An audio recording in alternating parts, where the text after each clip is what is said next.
Perkenalkan, nama saya Apulia Awom dengan nomor induk mahasiswa 20220111240054, program studi manajemen pendidikan. Pada video ini saya akan menjelaskan beberapa topik seputaran manajemen hubungan masyarakat. Adapun topik-topik yang akan dibahas dalam video ini yaitu yang pertama, definisi manajemen humas, yang kedua, perbedaan humas dan public relation, yang ketiga, humas dalam pendidikan, yang keempat, fungsi dan tujuan humas dalam lembaga pendidikan, dan yang kelima, kepemimpinan humas di lembaga pendidikan. Langsung saja kita bahas topik yang pertama, yaitu definisi manajemen humas. Humas adalah singkatan dari hubungan masyarakat atau dalam bahasa Inggris disebut dengan public relation. Secara bahasa, pengertian humas adalah proses komunikasi strategis yang digunakan oleh suatu pihak, baik individu, perusahaan, atau organisasi untuk membangun hubungan yang saling menguntungkan dengan masyarakat. Menurut Howard Bonham, pengertian humas adalah suatu seni untuk menciptakan pengertian publik yang lebih baik, untuk meningkatkan kepercayaan publik atau pemberdayaan lebih tinggi terhadap sebuah lembaga atau organisasi. Manajemen humas merupakan sebuah upaya yang dilakukan oleh lembaga organisasi dalam membangun sebuah komunikasi yang efektif dengan masyarakat, sehingga dibutuhkan jalinan komunikasi yang intensif dalam mencapai tujuan yang telah ditetapkan oleh lembaga. Masuk pada poin yang kedua, yaitu perbedaan humas dan public relation. Humas adalah seni menciptakan pengertian publik yang lebih baik sehingga dapat memperdalam kepercayaan publik terhadap suatu individu atau organisasi. Humas mempunyai ruang lingkup yang terbatas, sedangkan public relation ruang lingkupnya luas.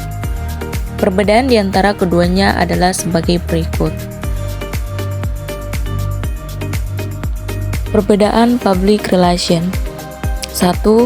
Bagi pribadi setiap orang, yakni untuk membangun citra dari orang tersebut, sehingga dia bisa mengenal siapa dirinya sebenarnya dan bagaimana kedudukannya. Maka dengan itu pun dia bisa menjalin relasi dengan sesama dan menciptakan sebuah wadah saling kepercayaan. Kedua, bagi sebuah organisasi, yakni untuk membangun citra perusahaan itu sendiri, dan tentunya pencitraan sebuah organisasi itu terletak pada diri setiap anggotanya. Sehingga ketika setiap orang mampu menjaga citranya masing-masing, maka antara anggota dalam sebuah organisasi itu bisa saling kerjasama, saling percaya, saling memberi harapan, dan saling simpati dengan sesama. Ketika semuanya aktif, maka perjalanan sebuah organisasi itu berjalan lancar. Perbedaan hubungan masyarakat. 1. Komunikator. Humas adalah orang yang menjadi komunikator secara langsung maupun tidak langsung. Kedua, pembina relasi. Relasi yang dimaksud adalah hubungan perusahaan dengan khalayak ataupun hubungan perusahaan dengan karyawan secara internal. Ketiga, backup manajemen. Humas berperan sebagai penunjang atau pendukung keberhasilan manajemen secara keseluruhan. Keempat, pembuat pencitraan yang baik. Membuat pencitraan atau image yang baik adalah tanggung jawab humas. Citra yang dimaksud adalah citra yang positif. Kelima, tanggung jawab humas. Citra yang dimaksud adalah citra yang positif, bisa berupa presentasi, reputasi, dan sekaligus menjadi tugas utama dalam melaksanakan manajemen kehumasan. Masuk pada topik yang ketiga, yaitu humas dalam pendidikan. Masyarakat dan pendidikan memiliki hubungan timbal balik, fungsional, simbiotik, dan equal, yaitu 1. Tentang peran masyarakat terhadap pendidikan, dan 2. Peran pendidikan terhadap masyarakat. Poin pertama, tentang peran masyarakat terhadap pendidikan. A. Masyarakat sebagai tempat sosialisasi. B. Masyarakat sebagai kontrol sosial. C. Masyarakat sebagai pelestari budaya. D. Masyarakat sebagai seleksi pendidikan. E. Masyarakat sebagai tempat belajar. Dan F. Masyarakat sebagai pendidikan atau life skill. Kedua, peran pendidikan terhadap masyarakat. A. Pendidikan sebagai sumber ilmu pengetahuan dan keterampilan. B. Pendidikan sebagai pencetak ilmuwan. C. Pendidikan sebagai agen perubahan sosial. D. Pendidikan sebagai pencetak tenaga kerja. Dan E. Pendidikan sebagai pengawas masyarakat. Topik yang keempat yaitu fungsi dan tujuan humas dalam lembaga pendidikan. Fungsi hubungan sekolah dengan masyarakat tidak jauh beda dengan fungsi hubungan masyarakat secara umum. Berikut: A. Mengembangkan pengertian masyarakat tentang semua aspek pelaksanaan program pendidikan di sekolah. B. Untuk dapat menetapkan bagaimana harapan masyarakat terhadap sekolah dan apa harapan-harapan mengenai tujuan pendidikan di sekolah. C. Untuk memperoleh bantuan secukupnya dari masyarakat kepada sekolahnya, baik finansial, material, maupun moral. D. Menimbulkan rasa tanggung jawab yang lebih besar terhadap kualitas pendidikan.